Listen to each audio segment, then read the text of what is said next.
தொடங்கிடலாம். அனைவருக்கும் வணக்கம்.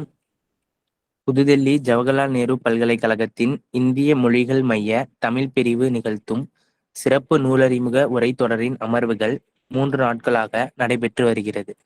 இதில் ஜவஹர்லால் நேரு பல்கலைக்கழகத்தின் முனைவர் பட்ட ஆய்வாளர் திரு கமலக்கண்ணன் அவர்கள் முனைவர் மார்கரிடா ட்ரென்டோ எழுதிய ரைட்டிங் தமிழ் கேத்தோலிசிசம் என்னும் நூலை 3 பகுதிகளாக அறிமுகப்படுத்தி வருகிறார். அத்துடன் நூலாசிரியர் மார்கரிடா ட்ரென்டோ அவர்களும் பேராசிரியர் அண்ணாமலை அவர்களும் தமது கருத்துக்களை வழங்கி வருகிறார்கள். 2ஆம் நாளான நேற்று தமிழ் புலமை கல்வி என்னும் பகுதியை அறிமுகப்படுத்தினார். அதன் தொடர்ச்சியாக 3ஆம் மற்றும் இறுதி நாளான இன்று தமிழ் சமூகத்தில் கத்தோலிக்க கவிதை என்னும் தலைப்பிலான பகுதியை அறிமுகப்படுத்த உள்ளார். இந்நிகழ்விற்கு வருகை தந்துள்ள நூலாசிரியர், உரையாளர்கள், பேராசிரியர்கள், ஆய்வாளர்கள் உள்ளிட்ட அனைவரையும் JNUவின் தமிழ் பிரிவின் சார்பில் வரவேற்கிறோம். தற்போது கமலக்கண்ணன் அவர்கள் தனது நூலறிமுகத்தை வழங்க அழைக்கிறேன். அனைவருக்கும் வணக்கம்.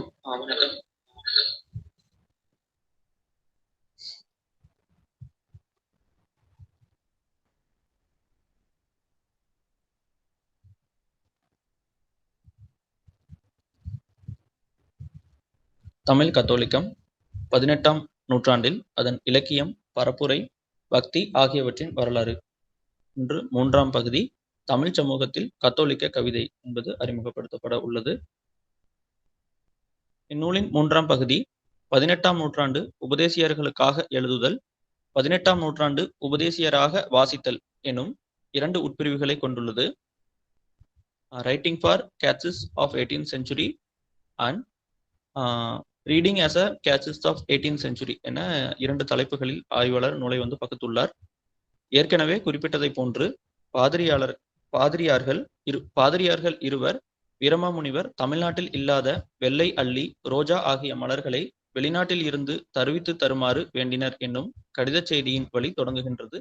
இவ்வாறு ஏதேனும் ஒரு தகவலின் அடிப்படையில் ஒரு இயலை தொடங்குவது ஆய்வாளரினுடைய ஒரு தனித்தன்மையாக உள்ளது. இந்த ஆய்வினுடைய வீரமாமுனிவர் தான் கட்டமைத்த திருக்காவலூர் மடத்திற்காக இவ்வாறு கேட்டிருக்கலாம் என்னும் முடிவிற்கு வந்து பின்னர் தேம்பாவணி குறித்து ஆராய்கின்றார் ஆய்வாளர்.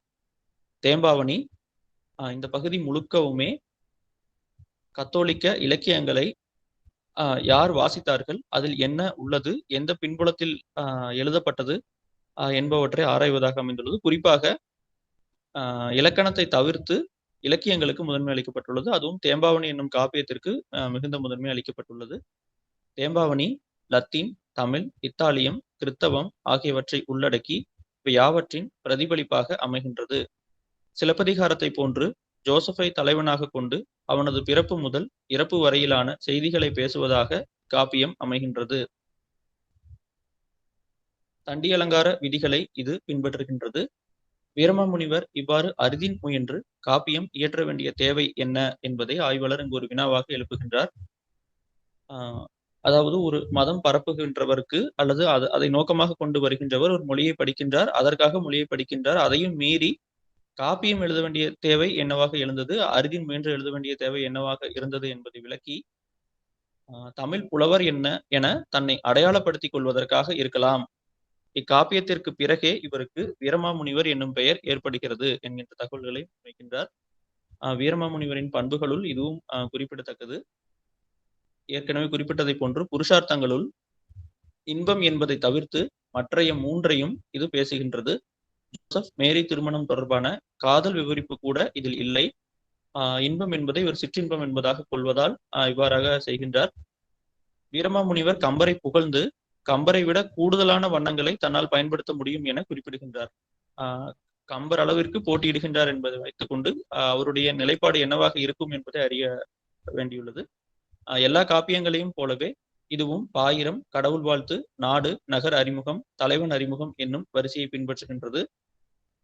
அவையடக்க பாடலாக துறையடுத்து அள்ளி உண்ணும் துணிவிலன், பறையடுத்து உலகங்கேற்ப பழித்து என்னை நகைப்பின் நன்றோ என இதுவும் கம்பராமாயணத்தில் கம்பர் பயன்படுத்துகின்ற அவையடக்க பாடலுக்கு ஒட்டி அதே யாப்பு அமைப்பில் அதே இயைபு தொடைகள் முதலியன தொடை அமைப்பு தொடைகள் பொருந்து வகையில் இதை பயன்படுத்தியுள்ளார். இக்காப்பியம் அற்புதங்களுக்கு பெயர் பெற்ற ஆகிருதா என்பவரது காப்பியத்தை பின்பற்றுகிறது என்பது ஒரு குறிப்பிடத்தக்க செய்தி. மேரி தனது பெயரையே ஆகிருதாவிற்கு தந்தது போல தன்னையும் காப்பியம் எழுத பணித்துள்ளார் என வீரம முனிவர் கொள்கின்றார். அந்த அடிப்படையிலேயே அடைக்கல மாதா பற்றியான சித்தரிப்பு அமைகின்றது.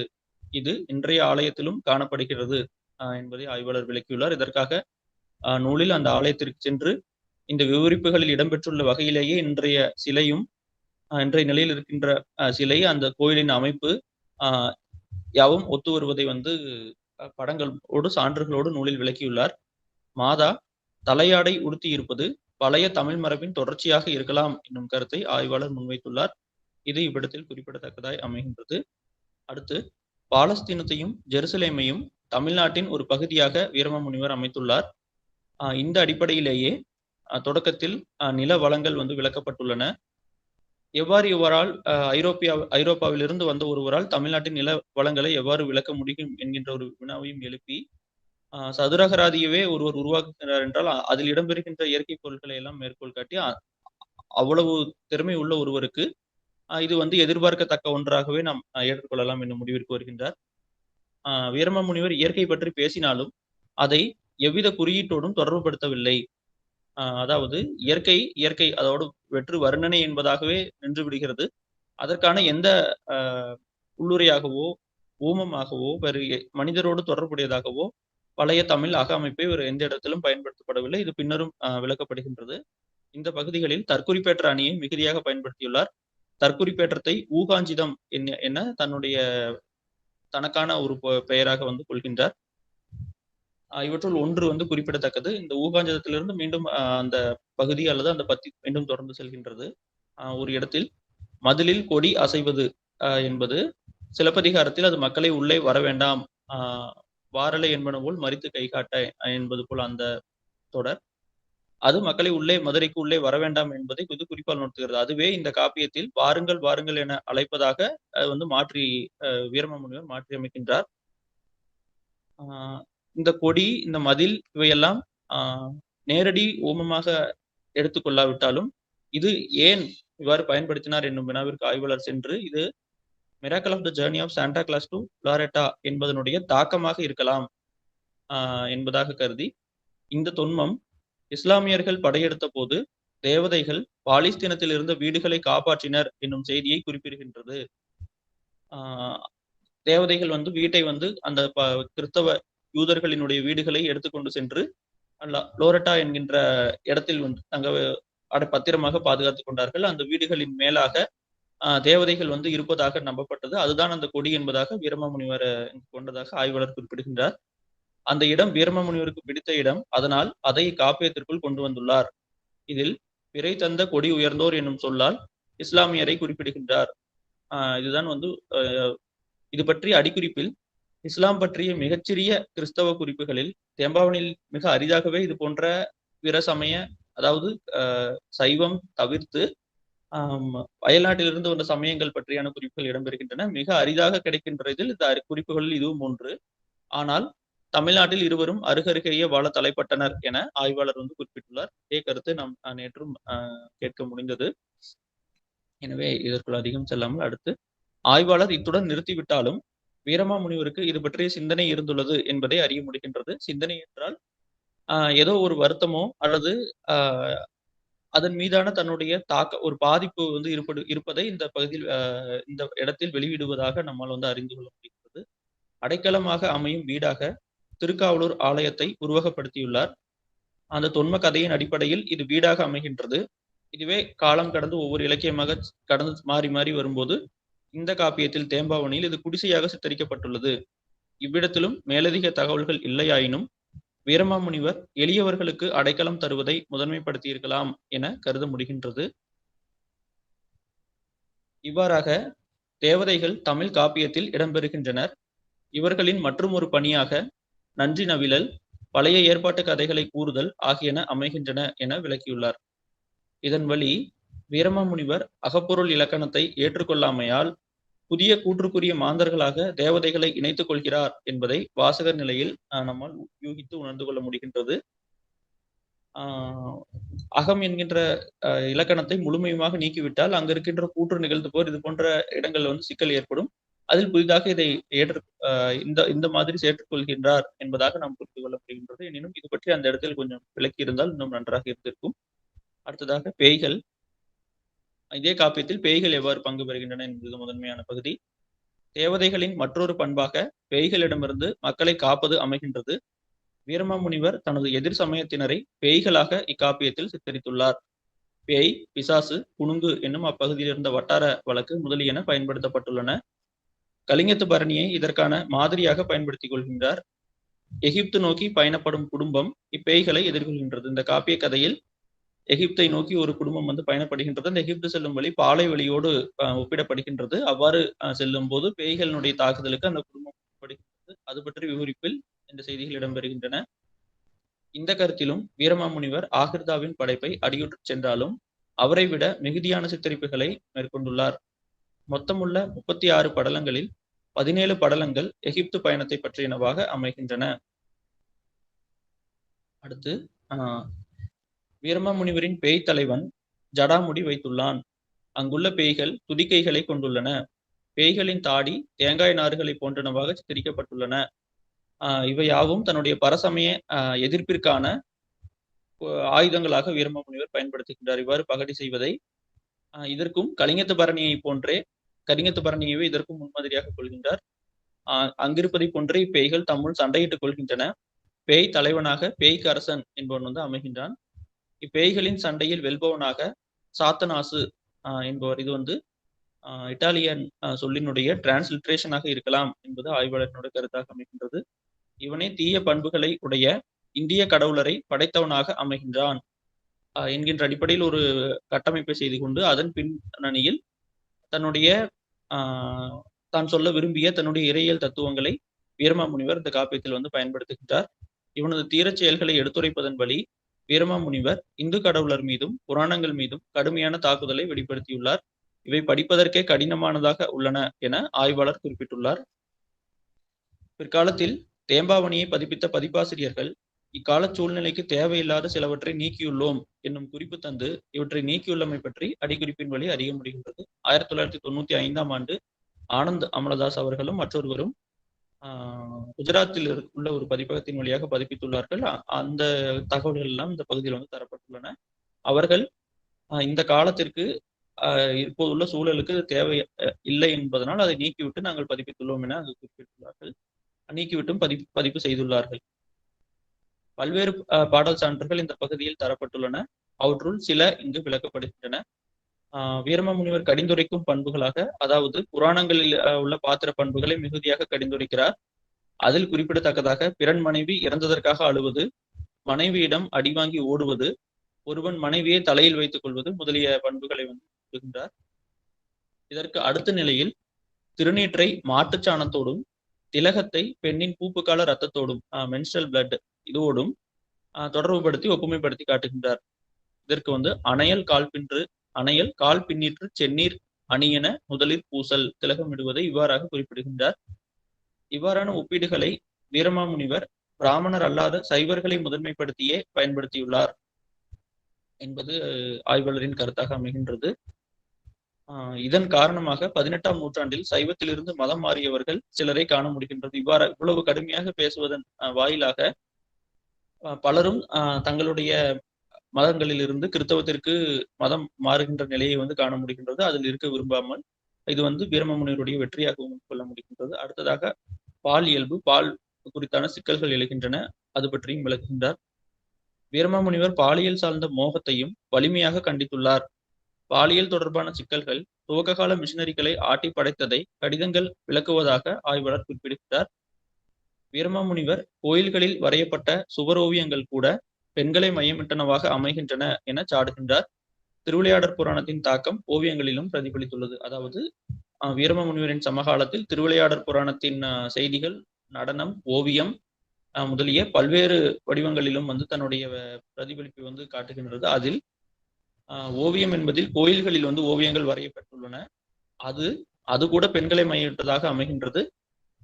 பெண்களுக்கு நாணம் என்பதே இல்லாமல் போய்விடும் என்றெல்லாம் வீரமாமுனிவர் இதை வந்து மையமாக கொண்டு தேம்பாவணியில் சாடியுள்ளார்.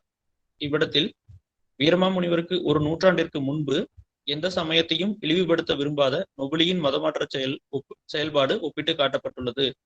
இவருக்கு சரியாக ஒரு நூற்றாண்டிற்கு முன்பு வரும் ராபர்ட் நொபிலி பிராமணர்களையே மையமிட்டு அவர்களுக்கு அவருடைய புராண இது போன்ற கதைகளுக்கு எதிராக ஏதேனும் கருத்துக்களை முன்வைத்தால் மதமாற்றத்திற்கு தடையாக ஏற்படும் என கருதி செய்யாமல் இருந்தால், ஆனால் வீரம முனிவர் துணிந்து வந்து செயல்படுவதை காண முடிகிறது. இருவருக்குமான இந்த செயல்பாடு இவ்விடத்தில் ஒப்பிட்டு காட்டப்பட்டுள்ளது. மேற்கண்டவாறு பேய்கள் சண்டையிட்டு முடித்துவிட்டு புனித சமயத்தோடு போர் நடத்த வருவதாகவும், ஆனால் அது முடியாமல் தோற்று விடுவதாகவும் பகுதியின் அமைப்பானது உள்ளது. புனித சமயம் என்பது கிறித்தவம், அதனோடு போரிட அவைகள் வருகின்றன, ஆனால் முடியாமல் சென்று விடுகின்றன. அதே நேரம் கிறித்தவர்களுக்கு இதுவரை சொல்லப்படாத புனித வரலாற்றை சொல்வதாக தேம்பாவணி அமைகின்றது. அதே போன்று இது உருவக நிலையில் மதுரை மிஷன் அவர்களின் பயணம் ஆகியவற்றை உணர்த்துவதாகவும் அமைகிறது என கூறுகிறார். அடுத்ததாக இதே காப்பியத்தில் 2ஆம் நிலை பாத்திரங்களாக அமையும் சிவா, சிவன், வாமன், மூதாட்டி இவர்கள் யாவரும் தாழ்நிலையினராகவே அமைகின்றனர் என்பதையும் வந்து குறிப்பிடுகின்றார். இதே பகுதியில் இவர் இந்த மேற்கண்ட பாத்திரங்களை மையமிட்டதாக கிறித்தவ தத்துவங்களும் இறையியல் தத்துவங்களும் இங்கு பேசப்பட்டுள்ளன. கிறித்தவத்தை நோக்கி வைக்கப்பட்ட பல்வேறு கேள்விகள் முன்வைக்கப்பட்டுள்ளன. அவற்றில் குறிப்பான கேள்வி, ஆன்மா மறுபிறவி எடுக்குமா? அவ்வாறு மறுபிறவி எடுக்காதெனில் சமூகத்தில் நிலவும் படிநிலைகளை, ஏழை பணக்காரன், சாதி உயர்வு தாழ்வு முதலிய யாவற்றையும் எவ்வாறு விளக்குவது என்னும் கேள்விகள் வந்து முன்வைக்கப்பட்டுள்ளன. அதை இந்த காப்பியத்தில் ஒருவர் கேட்பதாக வைத்து அந்த பாத்திரம் ஜோசப் விளக்குவதாக பதில் அமைத்துள்ளார் வீரமாமுனிவர். இதற்கான பதில்களாக, ஆன்மா ஒரே ஒரு முறை மட்டுமே மனித உடலில் தங்குகிறது. பின்னர் அதன் விளைவுகளுக்கு ஏற்ப சொர்க்கம் அல்லது நரகத்திற்கு செல்கின்றது.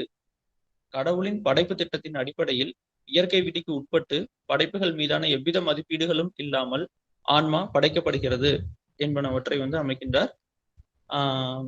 அதாவது வகையான எல்லா ஏற்றத்தாழ்வுகளுமே இயற்கையானவை என அவர்கள் கிறித்தவ மிஷனரிகள் கருதியதாக ஆய்வாளர் இக்கருத்தை நிறைவு செய்துள்ளார். ஜாதி, ஏற்றம், உயர்வு, தாழ்வு, பணம், செல்வம் முதலிய யாவும் இயற்கையாகவே படைக்கப்படுகின்றன என்பது அவர்களுடைய கருத்தாக இருந்திருக்கிறது என்று இவர் கருதுகின்றார். இதே கருத்தை வீரமாமுனிவருக்கு முந்தையவரான நொபிலி சொர்க்க வாசலுக்கு தோட்டியும் தொண்டைமானும் சரி என்கின்ற பழமொழியை வந்து பயன்படுத்தியுள்ளார். தோட்டியாக இருந்தாலும் தொண்டைமானாக இருந்தாலும் சொர்க்கத்திற்கு செல்லலாம். ஆன்மா என்பது ஒன்றுதான். ஆன்மாவாக செல்லும் போது அவனுடைய வினைகளுக்கு அடிப்படையிலேயே செல்கின்றது என்னும் கருத்தை வந்து இதன் வழி அறிய முடிகின்றது. அடுத்ததாக வாமன் சரித்திரம் என்கின்றது ஒரு கிளைக்கதை. தேம்பாவணியில் இடம்பெறும் கிளைக்கதையான இது 19ஆம் நூற்றாண்டில் தனியாக பதிப்பிக்கப்பட்டுள்ளது. பெண்மோகம் கொண்ட வாமன் அதிலிருந்து விடுபடுவது குறித்து ஜோசப்பிடம் ஆலோசனை கேட்கின்றான். ஜோசப் வழங்கிய ஆலோசனையின் அடிப்படையில் அதிலிருந்து விடுபடுகின்றான். இப்பகுதியில் பெண்மோகம் பற்றிய விவரிப்புகள் இடம்பெறுகின்றன. அவை ஊலப்பநாயக்கன் விரலிவிடு தூதியின் அமைப்பை ஒத்து காணப்படுவதால் தேம்பாவணியே அவரால் எழுதப்பட்டிருக்கலாம் என்னும் விவாதமும் இங்கு வந்து முன்வைக்கப்பட்டுள்ளது. இன்பத்திற்கு மாற்றாக இந்த கருத்து பற்றி நேற்றே விளக்கப்பட்டது. மீண்டும் இருந்தாலும் இந்த இடத்தில் தான் அது சரியாக பொருந்துகிறது. இன்பத்திற்கு மாற்றாக வீரமாமுனிவர் தனது படைப்புகளில் வெறும் விவரிப்புகளை மட்டுமே பயன்படுத்தியுள்ளார். அது அவருக்கு சிக்கலை ஏற்படுத்தியுள்ள போதும் நெல்லையும் வாயையும் தனித்தனியாக பிரித்தெடுத்துள்ளார். இது வந்து அவர் அடிக்கடி பயன்படுத்தும் ஊமை, நெல் தனியாக வாய் தனியாக பிரித்தெடுப்பது என்பது. அதுபோன்று தமிழின் அகமரபு எதையும் ஏற்றுக்கொள்ளாமல் காப்பியமோ அல்லது இலக்கியமோ படைக்கும் போது பல்வேறு சிக்கல்கள் எழுந்த போதும் அதையும் தாண்டி நெல்லையும் வாயையும் தனித்தனியாக பிரிப்பது போல் பிரித்தெடுத்துள்ளார் என்கின்ற தகவலை வந்து ஆய்வாளர் கருத்தை முன்வைக்கின்றார். பேய்கள் பற்றிய கருத்தாக்கம் பழமைவாதத்திற்கு எதிராகவும் வீரமாமுனிவரால் பயன்படுத்தப்பட்டுள்ளது. சான்றாக, சுரமி என்னும் மூதாட்டி நீண்ட நாள் பழகி போன பழைய வழக்கங்களிலிருந்து எவ்வாறு மீண்டு வர முடியும் என்னும் வினா எழுப்புகின்றார். அதற்கான பதிலாக இக்காப்பிய கதை மாந்தர், மேற்கு திசை நோக்கி ஒருவன் செல்ல வேண்டுமானால் அவன் மேற்கு நோக்கித்தான் செல்ல வேண்டும், கிழக்கு நோக்கி சென்றால் செல்ல வேண்டிய இடத்தை செல்ல முடியாது என்னும் கருத்தின் வழியாக வந்து இதை வலியுறுத்துகின்றார். அவ்வாறு செல்வதற்கு மேற்கு நோக்கி செல்பவர் கிழக்கு நோக்கி சென்று கொண்டிருக்கும் போது அசடீரியாக நீங்கள் செல்வது தவறான பாதை என்று சொல்லத்தான் முடியும். அதையும் மீறியும் தான் செல்லும் திசையிலேயே சென்றால் எதுவும் செய்ய முடியாது என்னும் கருத்தை வந்து முன்வைத்து இதன் வழி கிறித்தவத்திற்கு மாறுங்கள் என்பதாக அதற்கான தமிழ் அல்லது ஓமமாக இது வந்து கையாளப்பட்டுள்ளது. ஆஹ் பழமைவாதத்திற்கு எதிராகவும் இது போன்ற செய்திகள் வந்து பயன்படுத்தப்பட்டுள்ளன. இவ்வாறாக தேம்பாவணி குறித்த செய்திகள் அமைகின்றன. இப்பகுதியில் ஆய்வாளர் கிறித்தவ பரப்பாளர்கள் பேயோட்டுதல் முதலிய மருத்துவம் சார்ந்த செயல்களிலும் ஈடுபட்டுள்ளமையை விளக்கியுள்ளார். அதாவது தேம்பாவணி குறித்து இறுதியான பகுதியாக இது அமைகிறது. வீரமா முனிவரின் பெயரில் வைத்திய நூல்கள் இருப்பது, நுங்கம்பாக்கத்தில் சித்தராக அவர் வணங்கப்படுவது முதலிய கூடுதல் செய்திகளாய் தரப்பட்டுள்ளன. இவையும் படங்களோடு பகுதியில் ஆய்வாளரால் தரப்பட்டுள்ளன. அடுத்ததாக 2ஆம் வகுப்பு, இதுவும் முதன்மையானது. 18ஆம் நூற்றாண்டு உபதேசியராக வாசித்தல். இப்பிரிவு 18ஆம் நூற்றாண்டில் கிறித்தவ இலக்கியங்கள் எவ்வாறு வாசிப்பிற்கு உட்படுத்தப்பட்டன என்பதை ஆராய்கின்றது. வீரமா முனிவரின் திருக்குறள் மொழிபெயர்ப்பின் வழி அவரது பிற படைப்புகளை பற்றி அறியும் எல்லிஸ் அவற்றையும் மீட்டுருவாக்கம் செய்ய விரும்புகின்றார். இந்த இடத்தில் வந்து கோவிந்தராஜன் அவர்கள் வந்து ஆய்வின் வழி வீரமா முனிவருக்கு முன்னதாகவே கிண்டஸ்லியின் மொழிபெயர்ப்பு இருப்பதாக வந்து கண்டறிந்து சுட்டியுள்ளார். முதல் மொழிபெயர்ப்பாக வந்துள்ளது என்ற தகவல் வந்து தரப்பட்டுள்ளது. அவர் காலம் வரை இவ்விலக்கியங்கள் எவ்வாறு பரவின என்னும் வினா எழுகின்றது. அதாவது காலனி அதிகாரிகள் வருகின்ற காலம் வரை இவை எவ்வாறு வந்து பரவின என்னும் வினா எழுகின்றது. இதற்கான விடையை ஒரு பொருள் நேரடியாக கிடைக்காத போது கிடைக்கின்ற பெரிய அளவிலான தரவுகளை கொண்டு அப்பொருளை வருவித்துக் கொள்வது என்னும் எக்லெக்டிக் மெத்தடாலஜி என்னும் எக்லெக்டிக் ஆய்வு முறையை வந்து பயன்படுத்தியுள்ளார். நேரடியாக கிடைக்காத போது ஆனால் மறைமுகமாக ஏராளமான தகவல்கள் வந்து கிடைக்கின்றன. அதை வைத்து இந்த பொருளை வந்து வருவித்துக் கொள்கின்றார். சான்றாக தேம்பாவணி வந்து 19ஆம் நூற்றாண்டில் துவக்கத்திலேயே பதிப்பிற்கு வந்து விடுகின்றது. எனினும் 1729ஆம் ஆண்டில் வீரமாமுனிவர் வாழ்ந்த காலத்திலேயே காகித பிரதி ஒன்று உரையுடன் உருவாக்கப்பட்டுள்ளது. இந்த பிரதி அந்த காகிதத்தின் தன்மை ஆகியவற்றை கொண்டு இது ஏறக்குறைய மிஷனரிகளின் உதவியோடு தான் செய்யப்பட்டிருக்க வேண்டும். வீரமாமுனிவரின் பார்வையிலேயே இது வந்து செய்யப்பட்டிருக்கலாம், அல்லது அவராகவே நேரடியாகவே எழுதப்பட்டிருக்கலாம் என்பன போன்ற பல்வேறு விவாதங்கள் பகுதியில் முன்வைக்கப்பட்டுள்ளன. அது வீரமாமுனிவரால் எழுதப்பட்டுள்ளது என்றும் அவரது மாணவரால் எழுதப்பட்டது என்றும் விவாதங்கள் இப்பகுதியில் முன்வைக்கப்பட்டுள்ளன. அப்பிரதி வீரமாமுனிவரின் மாணவரது மகனான பிரகாச நாயக்கர் என்பவரிடமிருந்து முத்துசாமி பிள்ளையால் எல்லிஸிற்காக ரூ. 300 கொடுத்து வாங்கப்படுகின்றது. பின்னர் இருவர் கைமாறி தற்போது பிரிட்டிஷ் நூலகத்தில் இருப்பதை வந்து கண்டறிந்துள்ளார். இது பற்றியும் இதன் உரை பற்றிய தகவல்களும் இப்பகுதியில் வந்து விரிவாய் ஆராயப்பட்டுள்ளன. அடுத்ததாக வீரமாமுனிவரின் படைப்புகள் இது வந்து ஒரு பக்கம். அடுத்து வீரமாமுனிவர் 19ஆம் நூற்றாண்டு வரை எவ்வாறு வந்தன என்கின்ற போது வீரமாமுனிவரின் படைப்புகள் வாய்மொழியாகவும் பரப்பப்பட்டன என்னும் செய்தி விளக்கப்பட்டுள்ளது. சவராயலு நாயகர் என்பவர் மக்கள் முன்னிலையில் மனப்பாடமாக தேம்பாவணியை ஒப்பிக்கும் திறன் பெற்று இருந்துள்ளார். இவர் வந்து பாண்டிச்சேரி பக்கம். அதன் இவ்வாறாக ஒரு மனனம் செய்து பாடுவதனால் ஊர் மக்கள் இவருக்கு தங்கப்பதக்கமே வழங்கி சிறப்பு செய்துள்ளார்கள். அடுத்ததாக கத்தோலிக்க குடும்பங்களும் இதை வந்து பாதுகாத்து வந்துள்ளன. இது பற்றியும் விரிவாக வந்து ஆராய்ந்துள்ளார். தற்காலத்து சான்று 20ஆம் நூற்றாண்டில் வரையும் அந்த கத்தோலிக்க குடும்பங்களும் எவ்வாறு பாதுகாத்து வந்துள்ளன என்பதையும் விரிவாக ஆராய்ந்து முன்னர் கண்ட கருத்திற்கு வலு சேர்க்கின்றார். எவ்வாறு பகிரப்பட்டன, எவ்வாறு வாசிக்கப்பட்டன, யார் வாசகர்கள், யார் படித்தார்கள் என்பனவற்றையெல்லாம். மிஷனரிகள் நீக்கப்பட்ட பிறகு கத்தோலிக்க குடும்பத்தினரிடையே அதிகாரத்தை பிடிக்கும் போட்டி நடந்துள்ளது. இதில் வெள்ளாளர் குடும்பத்தை சேர்ந்தவர்கள் வென்றுள்ளனர் என்பதை தற்போதுள்ள சான்றுகளின் அடிப்படையில் வந்து நிறுவியுள்ளார். இவ்வாறாக குருவிநத்தம் என்னும் கிராமத்தில் வாழ்ந்த கத்தோலிக்க குடும்பம் ஒன்றில் சவேரி ராயப்பிள்ளை சரித்திரம். இது வந்து பல தலைமுறைகள் கடந்து சவேரி ராயப்பிள்ளை இடையில் வருகின்றார். ஆனால் இவருடைய மகன் தான் இந்த சவேரி ராயரனுடைய சரித்திரத்தை வந்து பதிப்பிக்கின்றார். இது வந்து இடையிலே வந்து பதிப்பிக்கப்பட்டுள்ளது. அவர் வந்து பின்னாளில் லூதனம் ஆகிவிடுகின்றார்.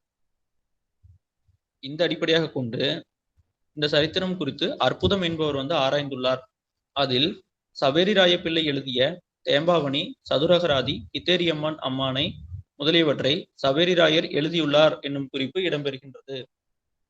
முதலில் சொன்ன பிரதி அது வேறு, அது வந்து பிரிட்டிஷ் நூலகத்தில் உள்ளது. இது மற்றொரு பிரதி. இது வந்து எப்படி மாணவர்களிடமிருந்து மனப்பாடம் அல்லது எவ்வாறு பகிரப்பட்டது என்பதை வந்து விளக்குகின்றது. இதை அடிப்படையாக கொண்டு ஆய்வாளர் சவேரி ராயப்பிள்ளை சரித்திரத்தை ஆராய்ந்து அவருக்கு வகுப்பில் தேம்பாவணி முதலிய கற்பிக்கப்பட்டன, அவற்றை அவர் நகல் செய்தார், அது தொலைந்து விட்டது என விளக்குகின்றார்.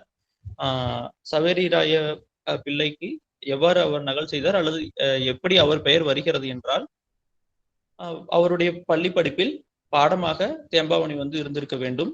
அப்போது அதை அவர் நகல் செய்து விட்டார். அது தொலைந்து 2-3 தலைமுறைகள் கழித்து மீண்டும் அவர்களது குடும்பத்திற்கே கிடைக்கின்றது. எனினும் இந்த இடத்தில் அற்புதம் ஏன் வீரமாமுனிவர் எழுதியது என குறிப்பிடாமல் எல்லா படைப்புகளும் சவேரிராய பிள்ளை எழுதியது என குறிப்பிடுகிறார் என்பதை ஆய்வாளர் குறிப்பிடவில்லை. ஆய்வாளரின் கருத்துப்படி அவ்வாறு சவேரிராயர் நகல் செய்தாலும் எல்லா படைப்புகளையும் நகல் செய்திருக்க இயலுமா என்னும் வினாவும் எழுகின்றது.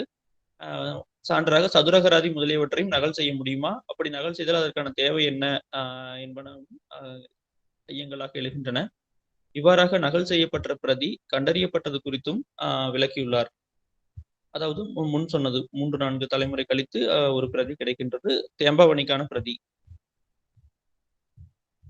அடுத்து, எல்லிஸ் காலத்தில் வீரமாமுனிவரின் படைப்புகள் கண்டுபிடிக்கப்பட்டன என்று குறிப்பிடுவதை காட்டிலும் மறு உருவாக்கம் செய்யப்பட்டன என கொள்ளலாம் என்பது ஆய்வாளரினுடைய முடிவாக அமைகின்றது. அதற்கான காரணங்களாக முத்துசாமி பிள்ளை, சவேரிராய பிள்ளை ஆகியோருக்கு தேம்பாவணி பாடமாக இருந்துள்ளது.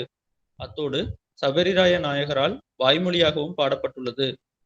இவை யாவற்றுக்கும் மேலாக முத்துசாமி பிள்ளை முதலியோர் கத்தோலிக்க வெள்ளாளர் வழித்தோன்றல்களாக அமைகின்றனர் என்னும் சான்றுகளை இதற்கான காரணங்களாக தந்துள்ளார். இறுதியாக மிஷனரிகளை சமய பரப்புதலில் இருந்து ஒவ்வொரு நாடுகளும் போர்த்துகீஸ், பிரெஞ்சு, ஸ்பெயின் ஆகிய நாடுகள் திரும்ப பெறும் முடிவை அறிவிப்பதையும் அப்போதைய அவர்களது மனநிலை குறித்தும் முடிவரியாக தந்து மேலாய்விற்குரிய களங்களாக வந்துள்ளார். மிஷனரிகள் சென்றாலும் இங்குள்ள உள்ளூரில் உள்ள உபதேசியர்களால் செல்ல இயலாது அல்லது செல்ல இயலவில்லை. எனவே அவர்கள் தொடர்ந்து கிறிஸ்தவம் பரப்புவதில் தீவிரமாக இயங்கினர், இன்றும் இயங்கி வருகின்றனர். இவ்வாறாக அவர்களை இயங்க வைத்ததற்கு, இன்னும் இயங்க வைத்துக் கொண்டிருப்பதற்கு காரணம் வீரமாமுனிவர் முதலியோர், குறிப்பாக வீரமாமுனிவர் அளித்த சமய பயிற்சியும் 2 குறிப்பிடுகின்றார். ஒன்று ஸ்பிரிச்சுவல் எக்ஸசைசஸ், மற்றொன்று ஏலக்குறிச்சியில் தொடங்கிய பள்ளி. இது 2மே ஆகும் என்ற முடிவிற்கு வருகின்றார். இத்தோடு இந்த நூல் ஆனது நிறைவடைகின்றது. நன்றி.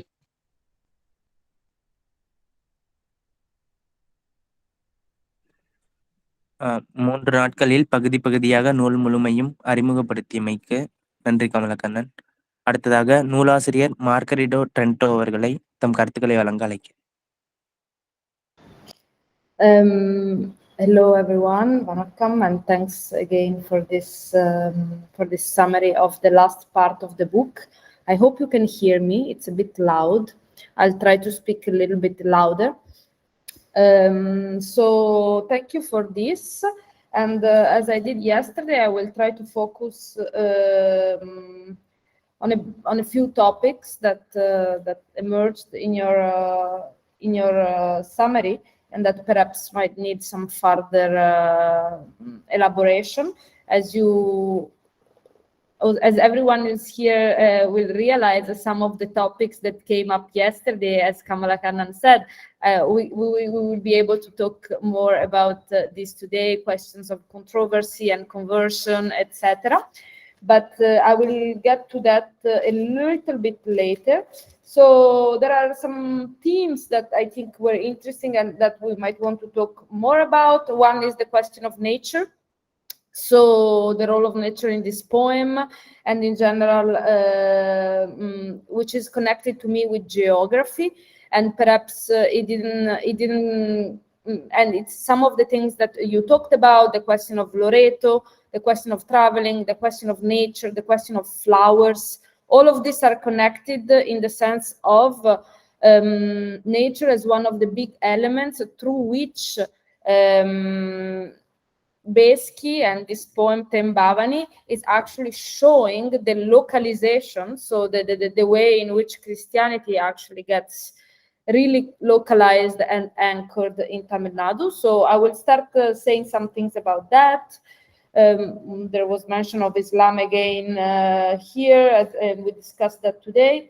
I will go back to the question of controversy, because Kamalah cited some very controversial verses that are there in the Tembavani.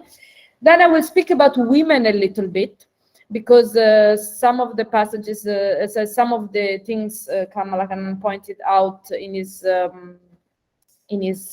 summary had to do with women, and but I also realized that there are very few women in this book. So I think it makes sense to actually say something more about that. And then I will end with the question of the manuscript transmission and with the question of Severiraya Pillai. So these are kind of the topics that I want to touch upon in my response.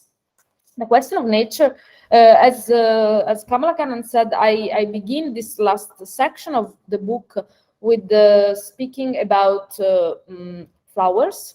And I try to show how the flowers that are used in the Tembavani for metaphors or even just to speak about beauty and nature are at the same time mostly local flowers, but there is the white lily, which didn't exist locally, and that basically introduces, because it is a flower which is very much connected with Mary, and it symbolizes her purity. But what really interested me in talking about flowers is this theme, which I feel like is really a thread throughout this third part of the book, of the way the poem really reflects real movement and real adaptation into the space of Tamil Nadu. So I started with flowers because, in fact, Beschi also wanted to create a garden, and so he asked for some flower seeds. So at the same time, he talks about new flowers in his poem, and he brought in new flowers, and two elacurici. And so these two aspects of really like, let's say, trying to change the landscape, or anyway to cultivate a garden, which is at the same time a garden with local flowers and a garden with some new flowers. It's not so different from what we saw him doing with Tonnul Vilakam yesterday, right? So there were the books of the tradition, Nannul and Tamil grammar, and then there were some novelties introduced. I thought this was a very good metaphor in general for many of the things that I speak about in the book. But nature is very much present in... Margherita, yes. There is a question where your microphone is on. My microphone is on. Okay. Can you hear me? Yes, ma'am, it's audible. Okay. My microphone is definitely on. Okay. So yes, I was saying the question of nature, and I lost myself. Yes, so I was saying nature has a really important role in the Tembavani because it has a really important role in Tamil literature in general. So the question of teenage or landscapes is really fundamental throughout, of course, in classical Tamil literature, but descriptions of natures are part of the literature, right? And so it seemed to me important to notice what Beschi was doing with nature. At the same time, he was actually using, is describing Tamil Nadu even when he's speaking about elsewhere. So when he's speaking about Palestine in the Tembavani, what he's really doing, he's describing Tamil nature, both using, following most of the conventions, and using some of them in very interesting ways.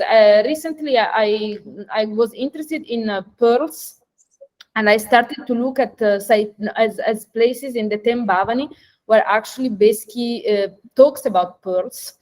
And so this is a nice example to actually reflect a little bit about how he's using the models for talking about nature, which are afforded to him by Tamil poetry, because we do find, for instance, that he uses in the poem both conventions to talk about the different kinds of pearls, which are different origins. So they can come from shells, they can come from bamboo, and you find this in the poem. And at the same time, you find him describing pearl fishers on the coast.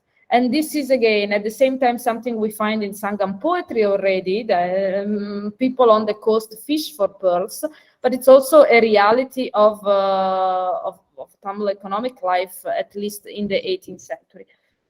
But what was interesting to me to show in this chapter was how basically this whole set of natural descriptions is actually used at the same time to show how Christianity is very much localized in this space, which is at the same time the natural space which is drawn, which is the space of Tamil poetry, and the natural space which is the geographical space of Tamil Nadu, and that this space is and this nature is also changed and reconceived as somehow speaking about the Christian message. So this verse of the Silappadiharam, which Kamala also cited, was another example of that. Everything, the whole world is speaking and is telling something in one way or another. And in the Tembavani, what the whole world is really telling is that the Christian God exists and so on. But it is not a random, non-descriptive word that talks about this. It is really the Tamil natural word that speaks about the Christian God. And so I thought this was a very important literary device that showed very well the kind of cultural anchoring, the kind of cultural operation that Christianity was trying to do at that time. And the way to conceive of, I won't go into this. I feel that perhaps one of the most problematic sections of the book is the one in which I try to use Loreto and this archetype of the house of Mary and Jesus, and the way it physically traveled from Palestine to Italy. And this is a legend that began in the Middle Ages, but now people in Italy believe that this little house on top of a mountain in Italy is actually the house where Mary grew up in Palestine, and that the angels brought it there. And this belief that actually you could and this belief that this house could be replaced somewhere was very strong in the early modern period. So missionaries all over the world, they thought that since this house had traveled once from Palestine to Italy, it could keep traveling to other places too. So there could be Loreto in North America, like there could be a Loreto in South India. So the reason why I mentioned this was to kind of think about perhaps mental framework that could be a mental framework of the 18th century, to think about this process of taking root, of inhabiting this other natural and geographical space. I'm not sure that this was very, very successful.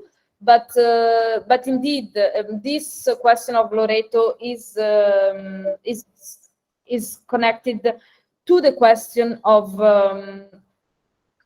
nature, and also to another issue, which is, I guess, the question of traveling. You mentioned that many of the padalams of Tembavani actually are set while the family with Mary, Joseph, and Jesus are on the road.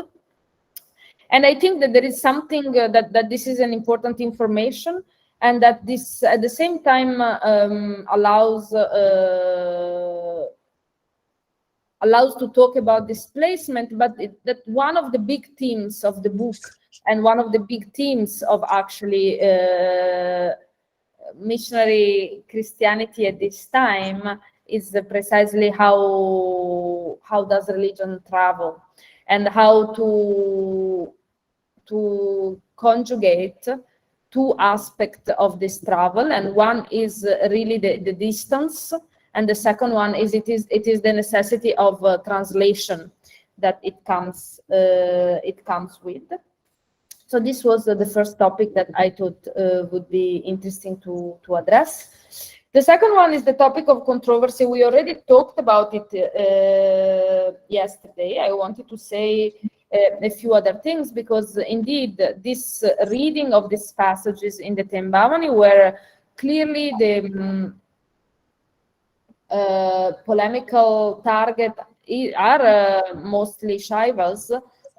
Both shows that that this was the people that basically was in direct conversation with, and also that this was, let's say, the target and the people he thought, the kind of religion that he thought he should deconstruct.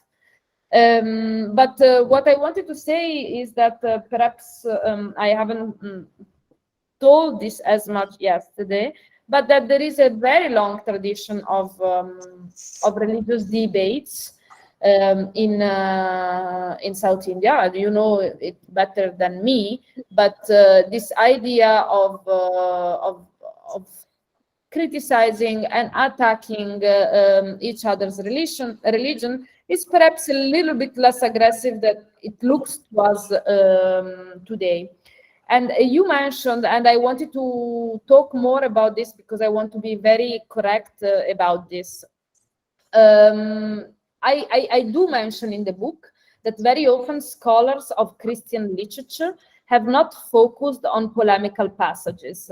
I can totally understand why they did not, in the sense that there is a lot more than just polemics, and one of the easiest things to actually focus on when we look at this literature is the polemical aspects, and is also the idea that these people come in and they don't approve of, or that they actually argue against local beliefs. So there have been some Ananda Maladas, who is a good friend of mine and also a teacher, has done some amazing work for like making known Christian literature in Tamil.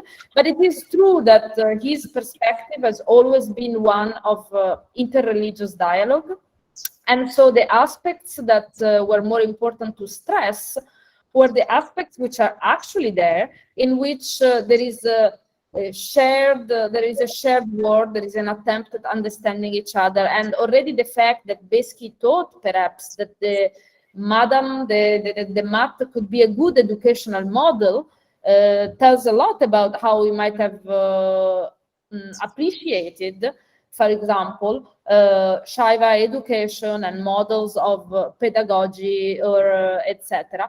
But there are also all these polemical aspects. And what I think we would actually need to do to understand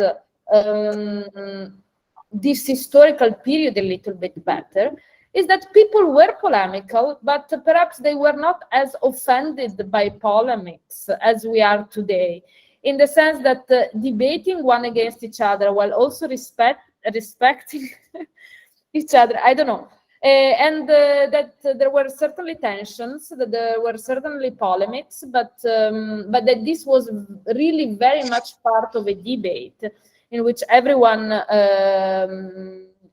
had very strongly held opinion, and that in certain contexts, colonial contexts, certainly Goa is different from Tamil Nadu, this was also accompanied by violence, but that controversy in itself doesn't imply physical violence. Controversy is a mode of talking, and it's a mode of dialogue too. So that was for me important to show, and this is why I decided to speak, to mention explicitly these verses. And it's also what I wanted to say in reaction also to what I said yesterday, that I don't deny that there was this controversy. I actually want to show it, but I do think that it shouldn't be read as a violent attack by default, even though violence is part of it. And then again, there is a reading suggestion that I wanted to give you, and perhaps this is a book that you, if you haven't talked about, you could talk about in the future, which is Elaine Fisher's Hindu Pluralism. And she does talk in one of the chapters about the way in which Shaivism in Tamil Nadu, in Madurai, is becoming somehow a religion that the religion that occupies the public sphere. So it's not anymore the topic of learned or theological debates. It's not anymore just something that people believe in, but it's also becoming part of a more general discourse on religion. We have paintings, we have popular pieces of literature that most likely were part of like the everyday information that people would actually gather and live with and talk about. I mentioned Elaine Fisher as a reading suggestion because this is very much connected with the third topic I wanted to talk about, which is the topic of women. It was her book who made me notice really these verses in the Tembavani where actually basically talks about the external part of temples being covered with paintings, and mentions this as the place where women and other people and children really would actually get to know the stories of the gods. For him, of course, it was something negative in the sense it was the representation of how these ideas of religious ideas, mostly Shaiva religious ideas, circulated to a larger public. But this element, I think, speaks very much to Elaine Fisher thesis, an argument in her book, that is that basically noticed somehow that there was something more accessible, that there was something about Shaivism and religion that everyone it had an aspect of everyday life. It entered the lives of people, also through this more easy to access modes. And so he mentions women here. Of course, this could be just a way of saying. After all, literature of this period, especially Tamil translations of Sanskrit texts, often claim that they are done for women, children, and simple people, kind of, in the sense that there is a claim to religious texts which are non-Brahmanical at this time to be open to a larger public. But this is largely a formal thing, and this is largely something that it is said, but the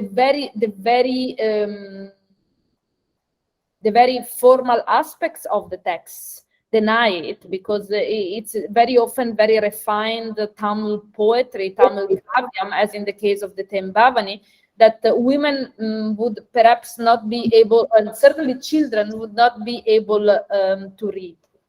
But I take this occasion for talking about women, which is it's a topic that interests me, and that it's definitely not present in the book very much, even though women were very important and played a huge role in Christian life at this time.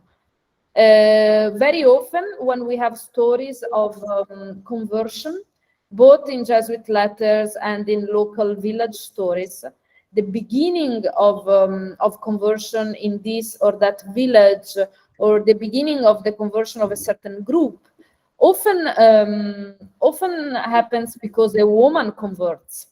And women are also shown as charismatic figures who preach.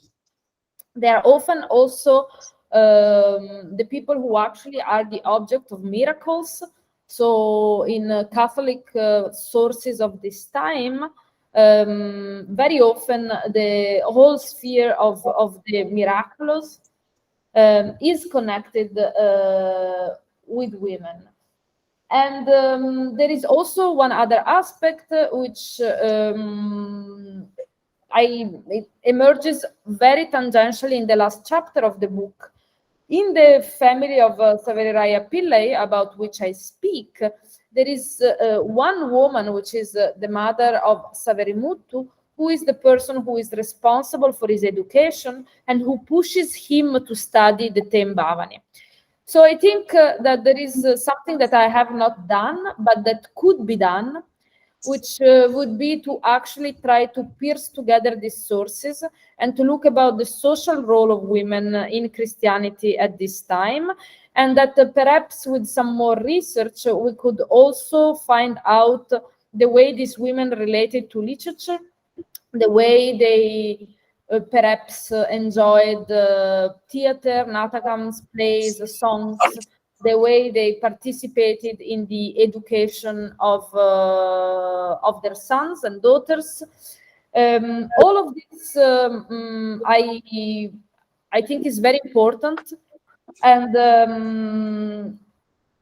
all of this is a little bit difficult to do starting from the sources, because of course the Catholic Church is a very male-dominated institution, as many religious institutions are. And it's already difficult to actually find and talk about who the collaborators of the mission, let alone the women. But again, I thought this was something which was worth talking about. And then in the last little bit of this response, I will actually go to the last chapter and the conclusions, and talk a little bit more about manuscripts, which is also connected with this story of Saveriraya Pillai and of Saverimuttu and the copying of the Tembavani. So as Kamala said, both when talking about the introduction and when talking about the last chapter, the mission press in Pondicherry, starting from the early 19th century, has printed a lot of the Catholic literature which was produced in the 17th and the 18th century. So we do have a huge amount of printed works that we can use to read this literature. But perhaps less known is the manuscript tradition. So one of the things that I started to do due to working in several projects which had to do with cataloging of Tamil manuscripts, and even with archival research, was actually to look at manuscripts of many of these texts.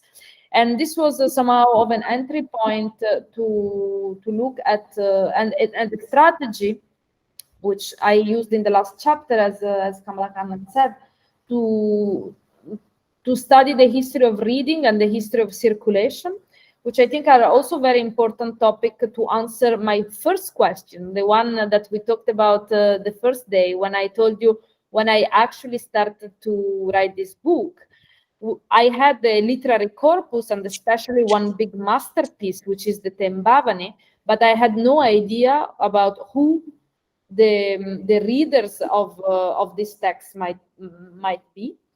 And so looking at manuscripts does give a solution for that. And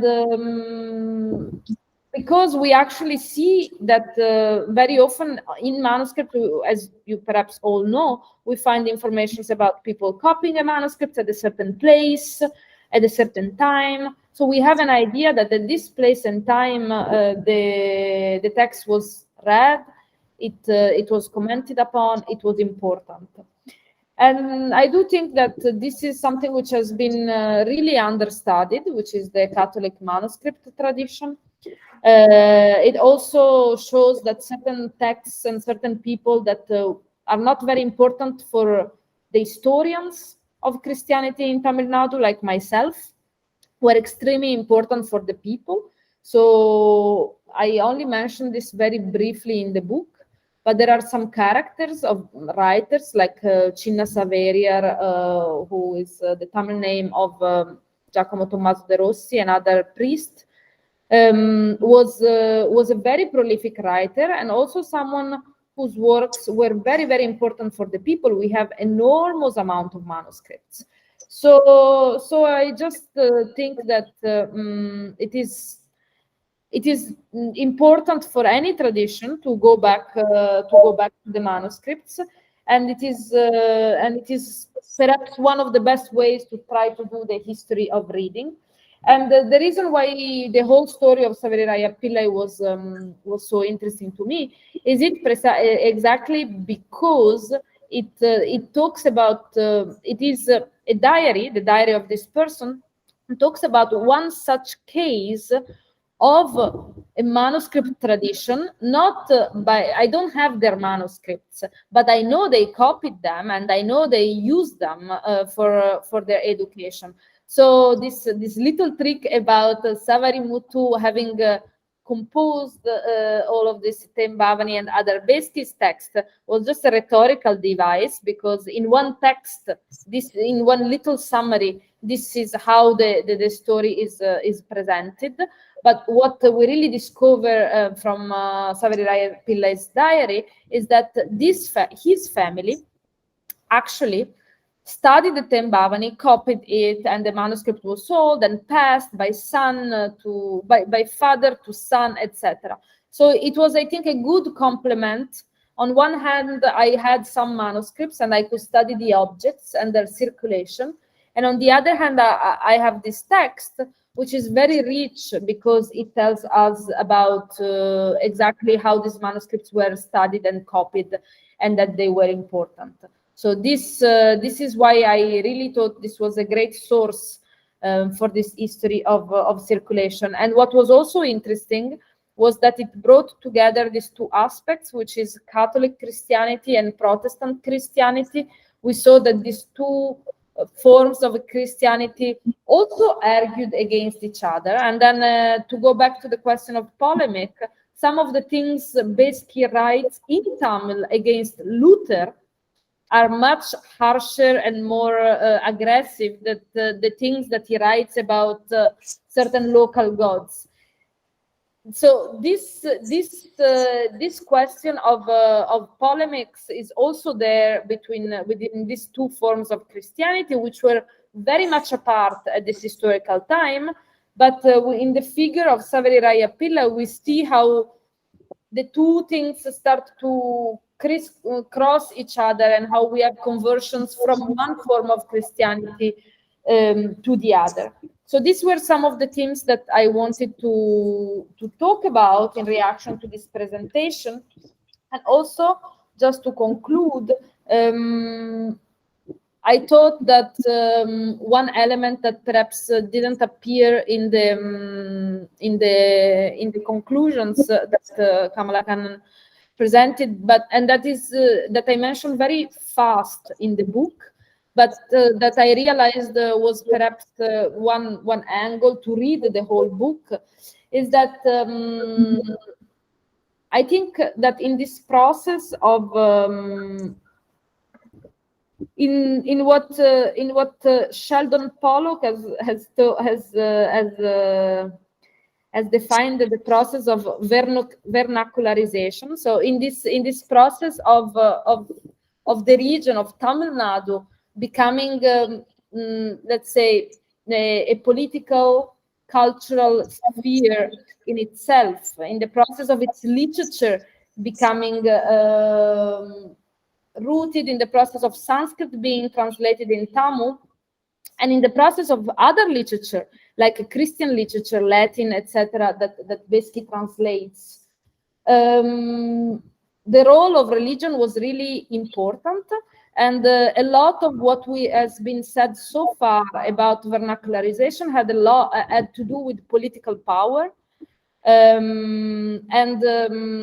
And this was the reaction to earlier, I think, earlier theories of the centrality of bhakti and devotion in the process of the making of local vernacular literatures.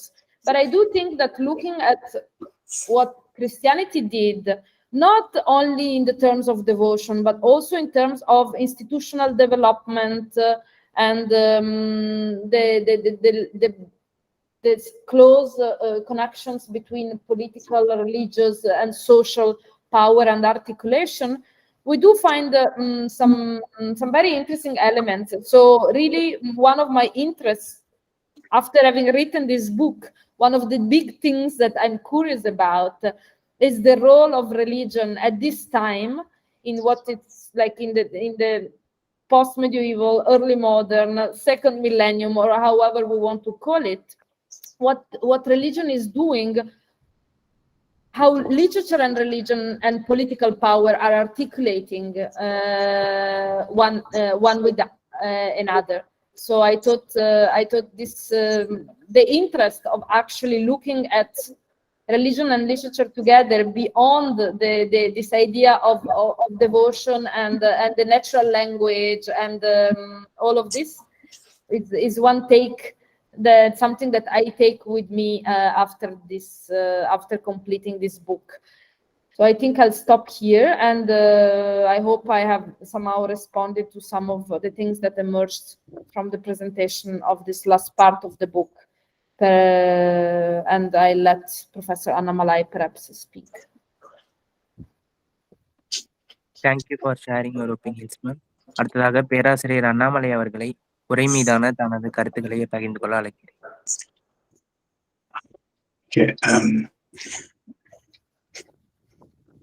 இந்த மூன்றாம் இயலில் பேசப்பட்ட சில விஷயங்களை பற்றி இந்த நூலுக்கு மேலாக என்ன பார்க்கலாம் என்று சொல்லலாம் என்று நினைக்கிறேன். பிற நாட்டு கதைகளை, பிற கலாச்சார கதைகளை, பிற மொழி கதைகளை தமிழ் இலக்கியமாக படைப்பது தமிழ் இலக்கிய மரபுதான். மகாபாரதம், ராமாயணம், பெருங்கதை போன்றவை சில எடுத்துக்காட்டுகள். இவற்றை தமிழ்படுத்தப்படுவதும் வழக்கமாக நடக்கின்ற ஒன்றுதான். இலக்கிய மரபுகள், அதாவது அகமரபுகள், இலக்கிய வர்ணனை, ஓமை, யாப்பு முதலானவை தமிழாக ஆக்கப்படுவதும் இந்த முயற்சியில் நடக்கிறது. கதை நடக்கும் இடத்தை பற்றிய விவரணை தமிழ்நாட்டை பிரதிபலிப்பவையாக இருக்கும். கம்பனில் கங்கைக்கரை, காவிரிக்கரை அவரை பற்றி பலரும் சொல்லி இருக்கிறார்கள். தமிழ் புடவை கட்டி கொண்டு வரும் பிற கதைகளிலும் அந்த புடவையின் டிசைனில் எங்காவது மற்றொரு தமிழ் அல்லாத டிசைன் இருக்கலாம். தேம்பாவணியையும் இப்படி பார்க்கலாம். அதாவது பிறநாட்டு கதை என்றாலும் பிற மத கதை என்றாலும் இந்த தேம்பாவணியில் ஐரோப்பிய டிசைன் எதுவும் இருக்கிறதா என்று பார்க்கலாம். அதை மார்கரெட்டாவும் சுட்டி காட்டி இருக்கிறார். ஐரோப்பிய இலக்கிய மரபிலிருந்து, லத்தீன் இலக்கிய மரபிலிருந்து எதுவும் தேம்பாவணியில் பிரதிபலிக்கிறதா என்று காட்டியிருக்கிறார்.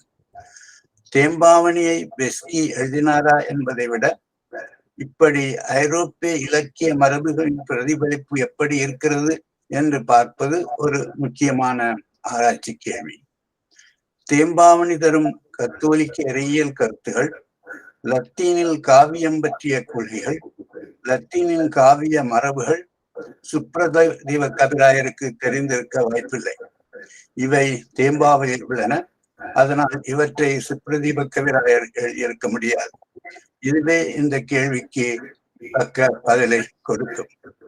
ஏ.கே. ராமானுஜன் போன்றவர்கள் ஆங்கிலத்தை இரண்டாம் மொழியாக படித்து அதில் கவிதை எழுத முடிந்தது என்றால், பெஸ்கிக்கும் தமிழ் இரண்டாம் மொழியாக இருந்த போதும் அதில் கவிதை எழுத முடிந்திருக்கும்.